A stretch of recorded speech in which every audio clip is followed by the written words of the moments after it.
স্বাগত খেলাযোগে আপনাদের সাথে আছি আমি ফাইম রহমান।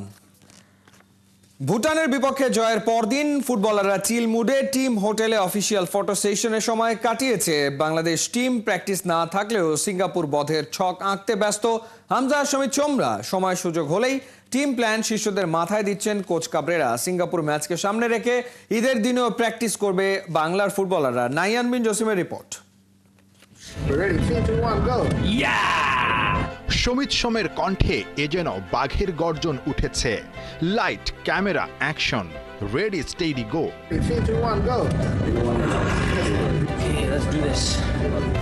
সিঙ্গাপুর ম্যাচকে ঘিরে ফুটবলারদের সাজানো গোছানো ফটো সেশন। এমন মুহূর্ত আগে কখনো কি দেখেছে বাংলার ফুটবল?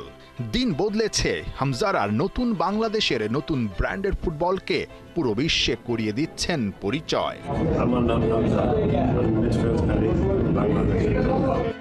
এখানেও পেছনের কারিগর দেশের ফুটবলকে কোনো এক জীবন কাঠির ছোঁয়ায় বদলে দেয়া বাফুফে বস।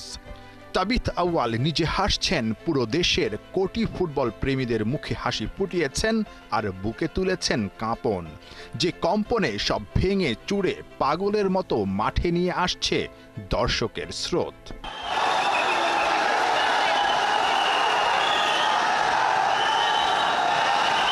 আগের দিন হোম অফ স্পোর্টসে হতাশার অতীত মুছে দিয়ে নতুন এক গল্প লিখেছে হামজা ফাহমিদুলরা। ভুটান বধের পরদিন টিম হোটেল যেন এক আনন্দপুরী, যেখানে কারো কোনো ক্লান্তি নেই। পবিত্র আরাফার দিনে রোজা রেখে টিমমেটদের সঙ্গে হাসি মুখে ফটো সেশন শেষ করেন বাংলার ফুটবলের নতুন পোস্টার বয় হামজা দেওয়ান চৌধুরী। দারুণ এই ফটো সেশনের দুর্দান্ত ছবিগুলো সিঙ্গাপুর ম্যাচে ভেসে উঠবে টিভিতে, কখনো মাঠের জায়ান্ট স্ক্রিনে। সবকিছুই দেশের ফুটবলের নতুন ব্র্যান্ডিংয়ের জন্যে। পেছন থেকে যিনি সেই ব্র্যান্ডিংকে নিয়ে যাচ্ছেন অনন্য উচ্চতাতে, দারুণ মুন্সিয়ানাতে, তিনি ফাহাদ করিম, মার্কেটিং আর ডিজিটাল মিডিয়া ম্যানেজমেন্ট কমিটির চেয়ারম্যান।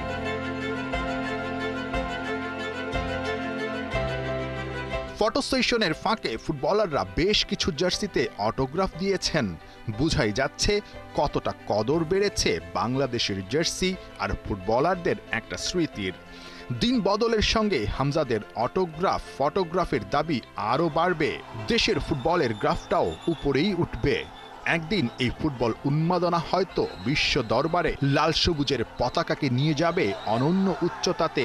স্বপ্ন সারথীদের হাত ধরে স্বপ্ন ছোঁয়ার সেই দিনটা হয়তো আর খুব বেশি দূরে নয়।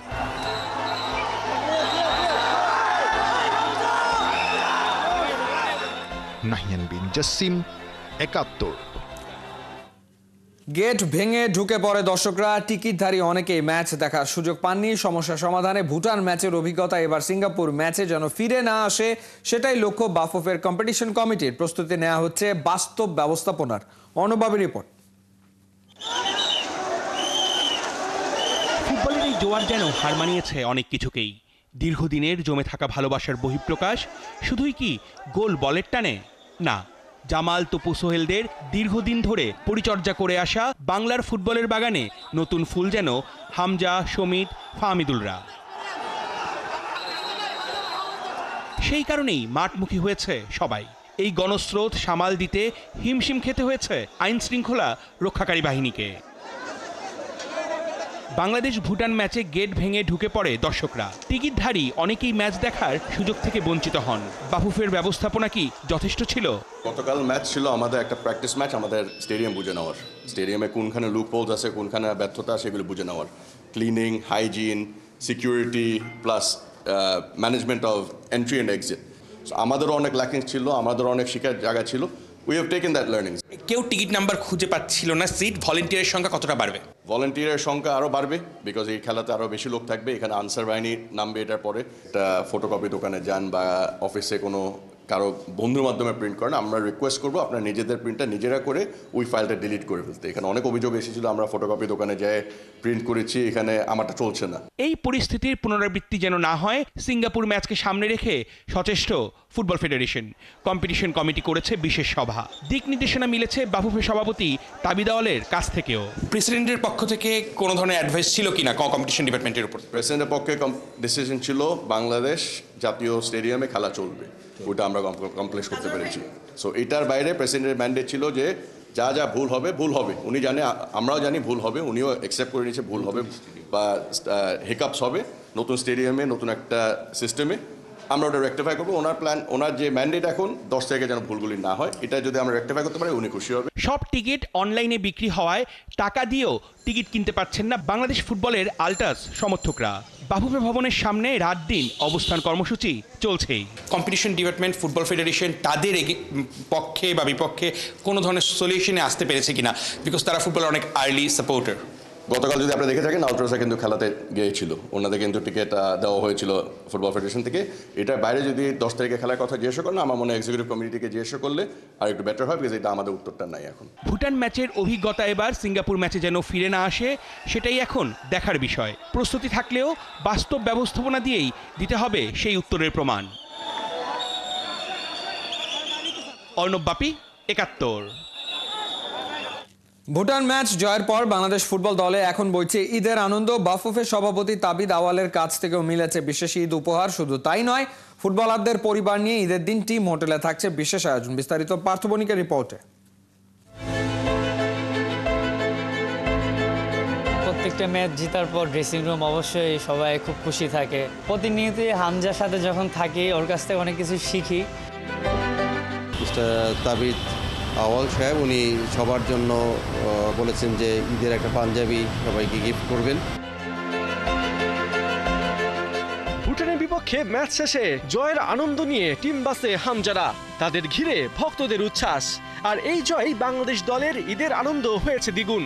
স্বস্তির সাথে মিলেছে খুশি, মিলেছে আত্মবিশ্বাস, তার চেয়েও বড় কথা মিলেছে বাফুফে সভাপতির কাছ থেকে পাঞ্জাবি। হামজা জামালদের জন্য ছোট্ট কিন্তু আন্তরিকতায় পূর্ণ এক উপহার তাবিদ আওয়ালের। অবশ্য শুধু পাঞ্জাবি নয়, ঈদের দিন বাফুফে আরও এক বড় উপহার দিচ্ছে ফুটবলারদের। সেটা এই টিম হোটেলে পরিবার নিয়ে আনন্দে মেতে ওঠার সুযোগ। এই তো সেদিনের কথা, কাজী সালাউদ্দিনের আমলে যেখানে জাতীয় দলের ফুটবলাররা ঠিকমতো ম্যাচ ফি পেতেন না, সেখানে রাতারাতি তাদের জন্য এত আয়োজন। হামজা জামালদের টিম ম্যানেজার আমির খান তো রসিকতা করেই জানালেন পেছনের কাহিনী। এগুলো সবই কিন্তু পার্ট অফ কালকে জেতার। যদি কালকে জিততে না পারতাম তাহলে এগুলো কিছুই কিন্তু আমরাও বলতে পারতাম না, কোথাও পাঞ্জাবিও আসতো না, কোনো কিছুই থাকতো না। এদিকে টিম হোটেলে বাংলাদেশ দল পুরো দিন বিশ্রামে থাকলেও সোহেল রানা একটু বেশি চাঙা। কারণটা সম্ভবত গেল রাতে তার দারুণ এক গোল। সিনিয়র দলের হয়ে এই সাফল্য পেতে তার অপেক্ষা করতে হয়েছে ৭৩টা ম্যাচ। সোহেল কি নিজেকে স্পেশাল ভাবছেন? আমি মনে করি আমার গোলের থেকে ইম্পর্টেন্ট হচ্ছে বাংলাদেশ টিম। সো আমি মনে করি আমি টিমের জন্য কিছু করতে পেরেছি, এটা আমার কাছে খুব ভালো লাগছে। আর অ্যাজ এ পার্সোনাল হিসেবে যদি আমি মনে করেন, অবশ্যই আমার ভালো লাগতেছে, কারণ অনেকদিন পর একটা ন্যাশনাল টিম হয়ে গোল পাইছি। সো এই জিনিসটা অবশ্যই ভালো লাগার একটা ব্যাপার। হামজা সমিত আসার পর মিডফিল্ডে বড় একটা পরিবর্তনের অপেক্ষায় বাংলাদেশ। সেখানে কম্পিটিশনটা নিঃসন্দেহে বেড়ে যাচ্ছে মিডফিল্ডার সোহেল রানার। তবে এরপরেও এই দুজনকে প্রতিদ্বন্দ্বী কম টিমমেট হিসেবেই দেখছেন সোহেল। আর স্পষ্ট করে বললে তাদের কাছ থেকে শিখছেন। প্রতিনিয়তই হামজার সাথে যখন থাকি ওর কাছ থেকে অনেক কিছু শিখি। আর কালকে ও গোল করার পরে আমরা প্রত্যেকটা প্লেয়ার ওকে অ্যাপ্রিসিয়েট করছি। সমিত ও আসছে আমাদের টিমে, আমি মনে করি আমাদের টিম আরও স্ট্রং। ডে বাই ডে আমাদের টিম অনেক স্ট্রং হচ্ছে। সো আমি মনে করি এই জিনিসটা আমাদের দেশের ফুটবলের জন্য ভালো। সো আমি মনে করি ইন ফিউচারে এরকম প্লেয়ার আরও আসবে। আমি আসলে আরও ন্যাশনাল টিমের জন্য ভালো, দেশের ফুটবলের জন্য ভালো। প্রবাসীদের ভিড়ে স্থানীয় ফুটবলাররা হারিয়ে যাবেন কিনা, দলের মধ্যে গ্রুপিং হবে কিনা, ঘরোয়া ফুটবল টিকতে পারবে তো, এমন অনেক প্রশ্নের ভিড়ে সোহেল রানারা যখন বলেন সামনের দিনে এমন প্রবাসী ফুটবলার আসলে দেশের ফুটবল এগিয়ে যাবে, তখন বলতেই হয় যত বাধাই আসুক পথ হারাবে না বাংলাদেশ। পার্থ বণিক, ৭১, ঢাকা।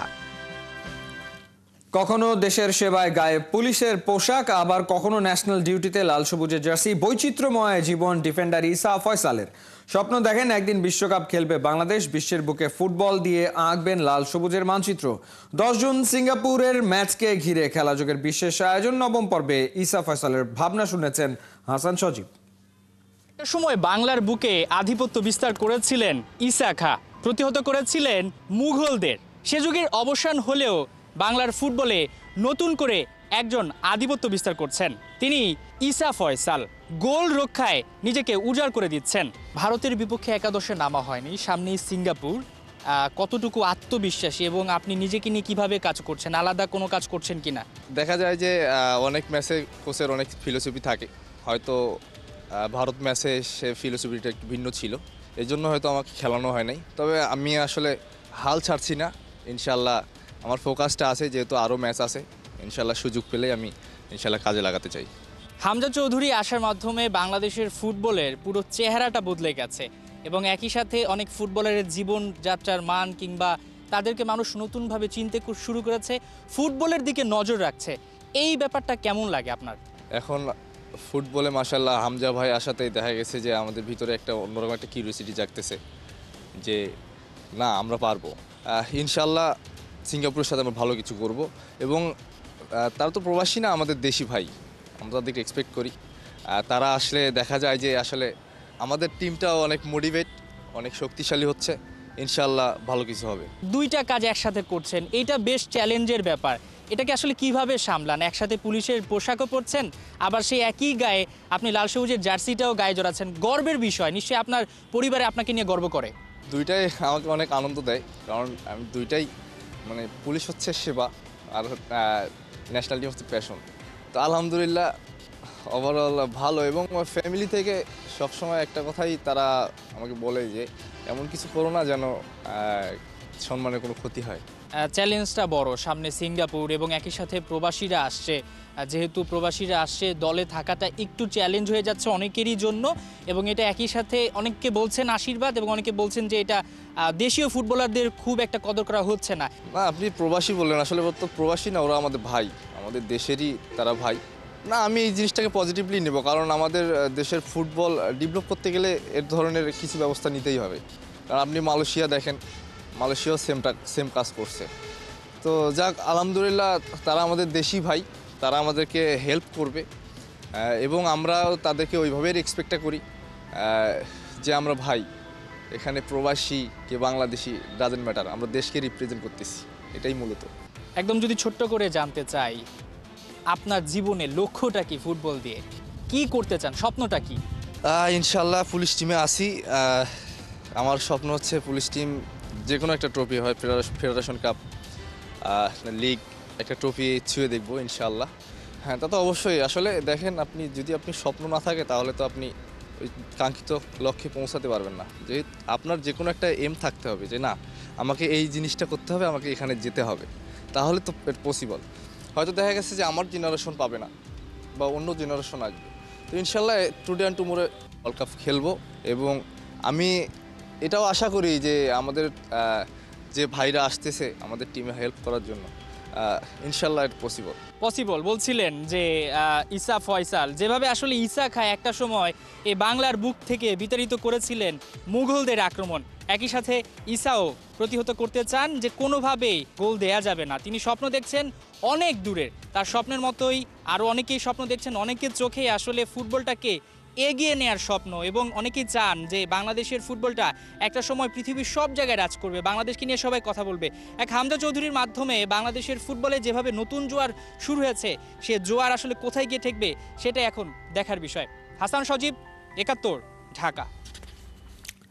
বিশ্বকাপ বাছাইয়ের ম্যারাথন জার্নিতে ফিরছে ব্রাজিল ও আর্জেন্টিনা। একই দিনে আলাদা ম্যাচে মাঠে নামছে দুই চির প্রতিদ্বন্দ্বী। ভোর ৫টায় ব্রাজিলের প্রতিপক্ষ ইকুয়েডর, ঠিক ২ ঘন্টা পর লিওনেল মেসি শো। আর্জেন্টিনার প্রতিপক্ষ ১০ নম্বরে থাকা Chile. Kohinoor corner preview report. ব্রাজিলের দিন শেষ, এই কথা সেদিন সিলমোহর মেরে দিয়েছিল আর্জেন্টিনা। চিরপ্রতিদ্বন্দ্বীদের কাছে সেলেসাওরা ম্যাচটা হেরেছিল ৪ গোলে। সেই হতাশাকে সাথে নিয়ে দিন বদলের চেষ্টায় ব্রাজিল। আর সেই মিশনে জ্বালানি দিতে ৫ বারের বিশ্ব চ্যাম্পিয়নদের সাথে যুক্ত হয়েছেন চ্যাম্পিয়ন কোচ কার্লো আনচেলত্তি, যার লক্ষ্য একটাই, ব্রাজিলের ঘরে হেক্সা তুলে দেয়া। বিশ্বকাপ বাছাই ইকুয়েডরের বিপক্ষে ম্যাচ দিয়ে অভিষেক হতে চলেছে এই ইতালিয়ান মাস্টারমাইন্ডের।